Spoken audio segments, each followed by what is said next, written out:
Welcome back, everyone. Next up, we've got Julien, who is a great architect on the Search property, talking about how they're using Node.js in new ways. Welcome. Thank you. Lots of familiar faces. Okay, so I'm Julien. I work in Search at Yahoo, and I'm going to talk about Mojito. So very briefly, what is Mojito? Mojito is a JavaScript-based MVC framework that is designed to run inside of Node.js or in a browser. So that's basically the very high-level view of what Mojito is. In Search, we decided about 2 years ago to update our stack, which was powered by PHP. And so when we looked at the landscape at the time, there weren't a lot of options we were happy with, and Mojito was kind of starting to gain momentum at Yahoo. And we kind of liked there were a lot of issues with Mojito from the get-go, but we liked the direction and the paradigm of developing your applications in Mojito. So we decided to go with it. So here are the stakes. This is not your average run-of-the-mill application. There's almost $2 billion every year running on this on the current stack. About 80 million page views per day. That's only for explicit core search. There's actually a lot more that is implicit search. We are spread throughout the world in 5 different colos, and we have bucket tests running all the time, constantly updating. We have about 50 front-end engineers in different continents. So, you know, when people talk about Node, I think they focus a lot on the performance, and that's very important. But there's a lot more than just performance. You know, when you decide on an architecture, you have to figure out, okay, are people going to be able to use it? Are you going to be able to share the code between different products? Are you going to be able to maintain this thing without it getting crazy? So those are the things that we looked at when we decided to go with Mojito. So these were our overarching goals when we started. Replace a stack that was powered by PHP and Apache. For the current code was actually written about 9 years ago.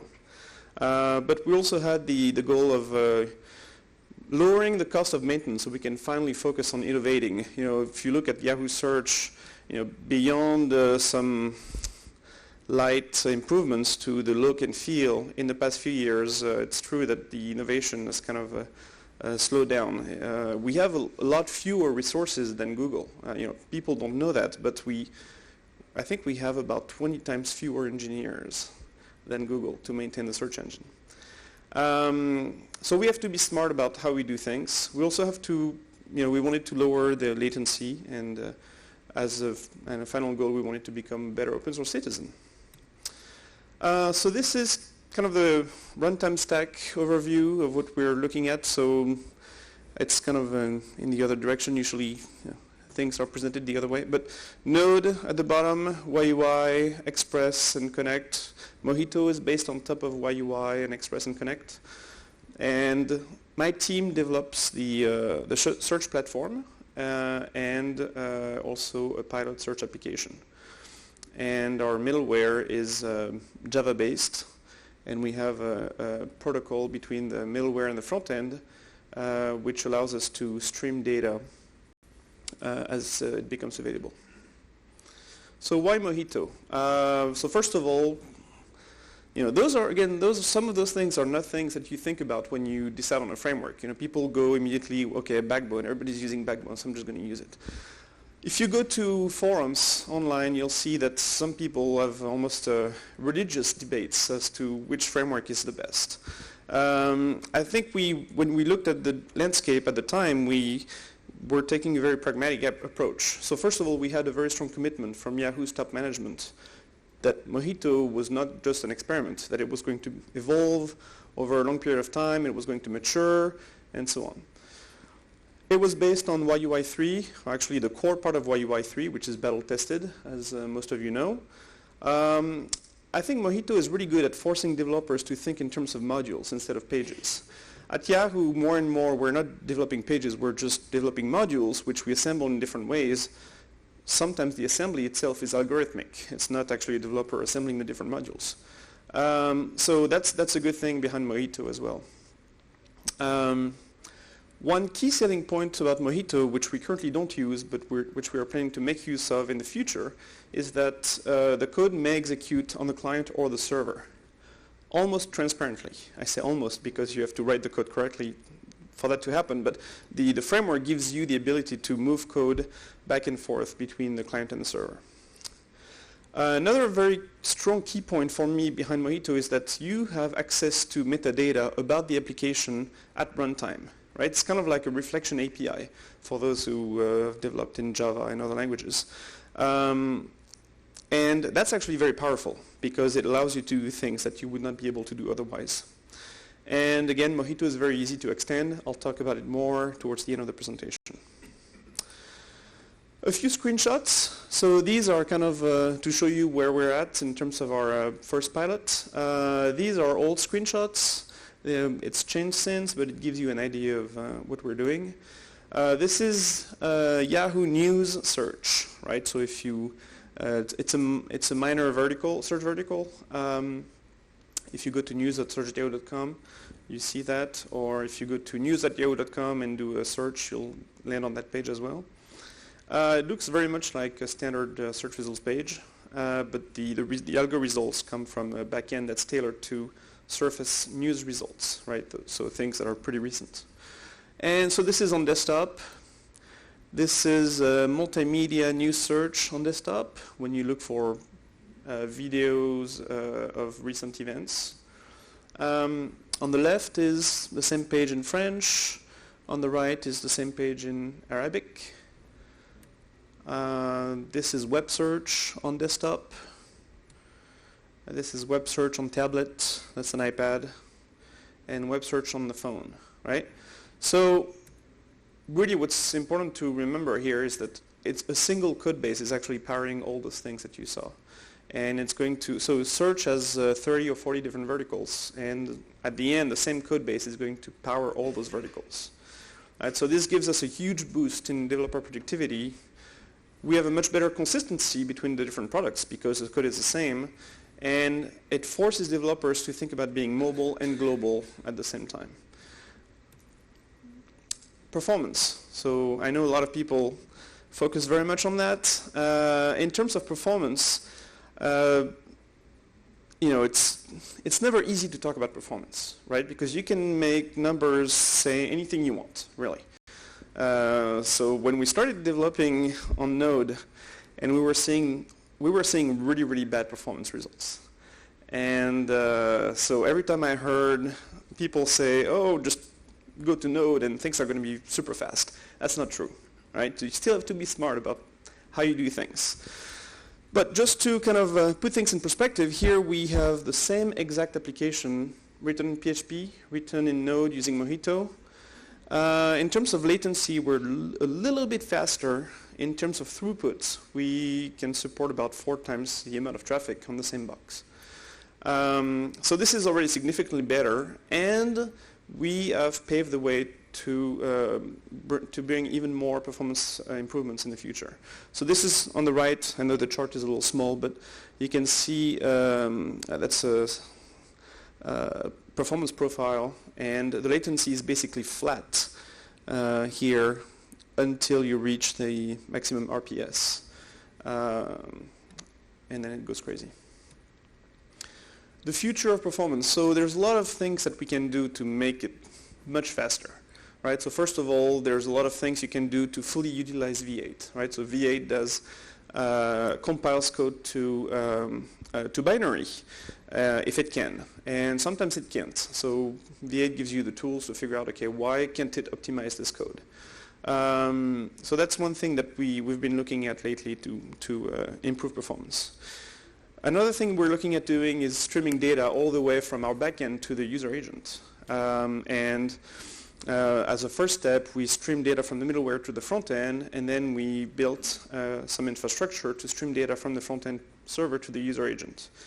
And also one of the things that I didn't make it clear is that a lot of Yahoo's legacy libraries were wrapped to be used in Node.js, but a lot of them are still not asynchronous. and they're pretty slow. But that's slowly evolving, and so we'll gain performance out of that too. So this is where we spend our time today. That's kind of a very, very high-level overview of where we spend our time. So the lower line is the user agent, middle line is the front-end server, and the green is middleware. And we send a little chunk of data early on, but then we have to wait for the middleware to complete to send the page to the user, right? Pretty standard stuff. This is where we're about to embark on, where the middleware streams data to our front-end server, and the front-end server streams data to the user agent, which then renders it.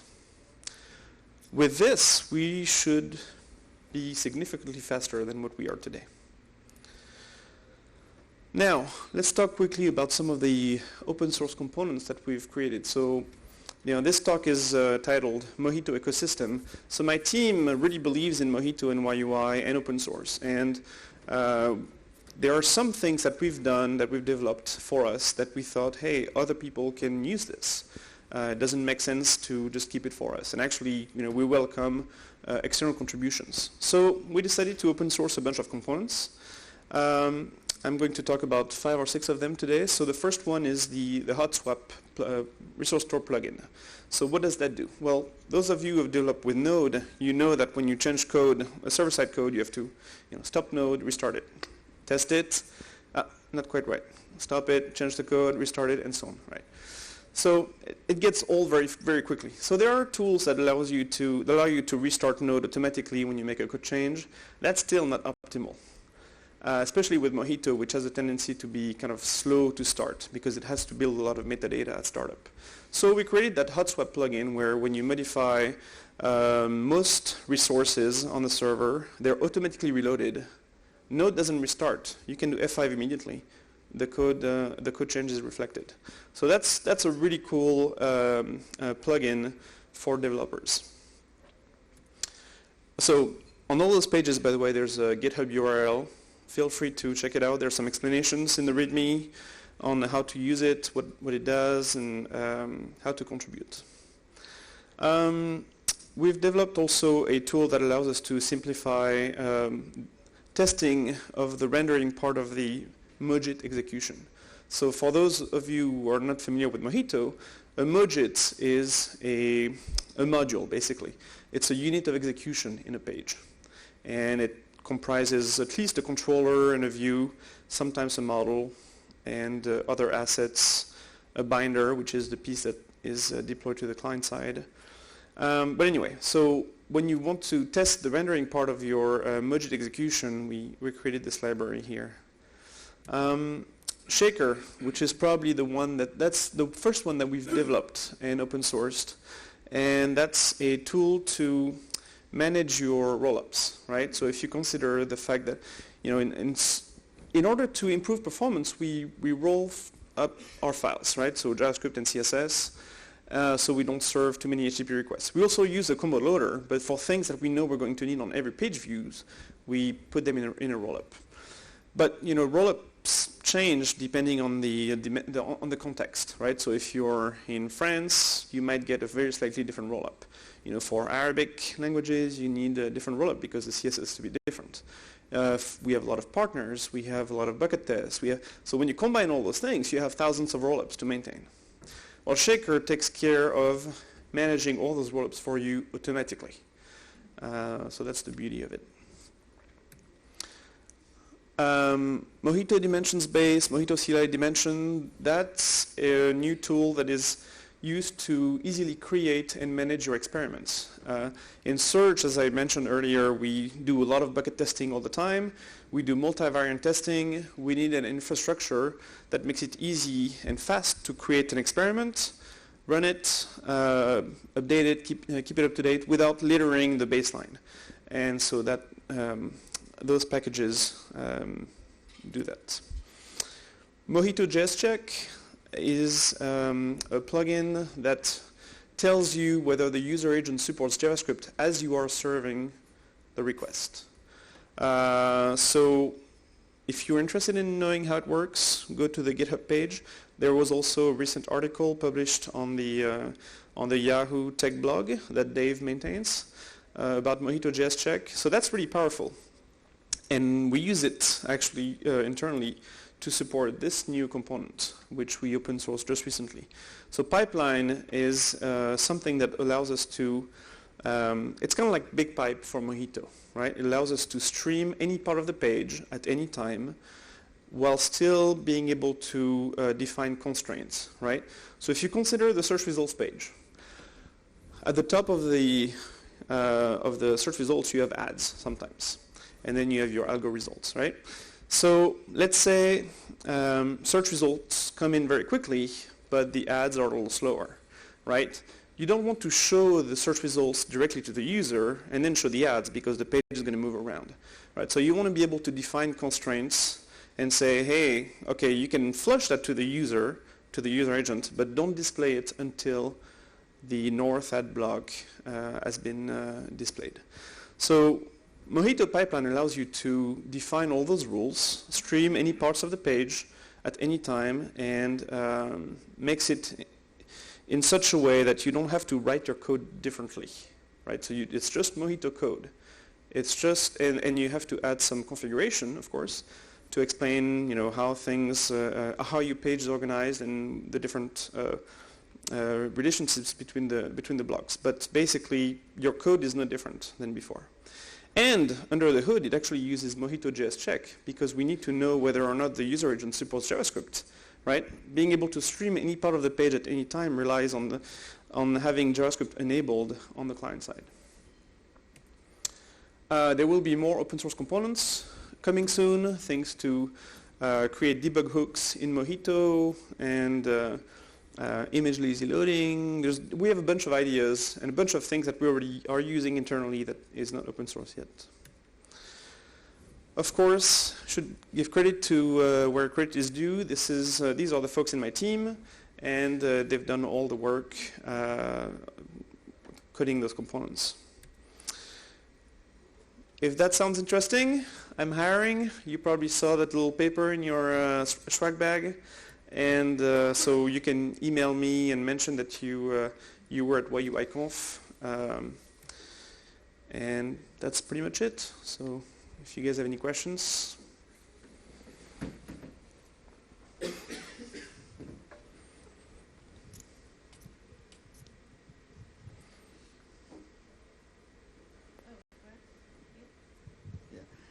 So how can you explain a little bit how you guys figure out all the performance issues for everyone in the room? Right, so multiple things. First of all, so as part of that debug framework that we're going to open source soon, hopefully early next year, we have a tool called the waterfall. The waterfall allows you to figure out how much time you spend in different parts of your application, and it represents it in a graphical manner. Actually, in search now we are able to also display, as part of that information, where time is spent in the entire system, including the backends, right? So you can see it's a really cool view. I don't have any screenshots here, but so that's one thing. The other thing is Mojito itself has something called Mojito Perf.